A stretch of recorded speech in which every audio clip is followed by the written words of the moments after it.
அவ விருப்பத்துக்கு கேட்கறான்னு சொல்லிட்டு தான் சாப்பாடுலாம் யாரு விருப்பத்துக்கு கேட்கறா? அவ கேட்கவே இல்லையா? இல்ல ஒய்ஃபுக்கு விருப்பத்தை பட்டு தான் தனியா சாப்பாடு செய்ய உங்க அப்பா மேல கோவத்தை வச்சுக்கிட்டு அம்மா கொண்டு வந்து உங்க பையன் தான் போய் சொல்றான். அதான் உங்க பையன் தான் போய் அவர் சொல்றான். சொன்னதே எனக்கு ரீசன் அதான். அதுதான் அவ அவ ஆசைப்பட. நான் பொய்யெல்லாம் சொல்லி நீ இப்ப சொன்னாங்க மேம். என்ன சொன்னாங்க? நான் தனியா நான் சாப்பாடு செஞ்சதுன்னா என் விருப்பத்துக்கு நான் எதனால செஞ்சு சாப்பிடுவோம்ல. அம்மா வீட்டுல அம்மா வராங்க, அம்மா வராங்க, சாப்பிட கிடையாது. எங்க அம்மா வராங்க, அங்க போயிட்டு எதனால எங்க அம்மா வந்து சாப்பிட முடியாது. தனியா செஞ்சோமா எங்க அம்மா வந்து வேணுன்றது ஏதாவது செஞ்சு சாப்பிடுவாங்க. நானும் அம்மாவுக்கு சாப்பாடு இல்ல யாரு போய் சொல்றீங்க? இதெல்லாம் சொன்னதுனாலதான் நான் தனியா சாப்பாடு என் மேல செய்யறேன். சத்தியமா நான் சொல்ல கிடையாது, அவங்கதான். அந்த வாரத்தை அவன் எனக்கும் சொல்லியிருக்கிறான்.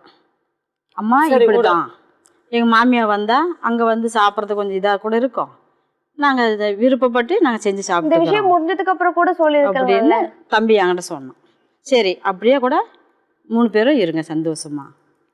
பக்கத்துல தான் மேடம், சும்மா பக்கத்து வீடே தான். பார்க்கலாம், எந்திரிச்சோன்னா அவனை பார்க்கலாம்.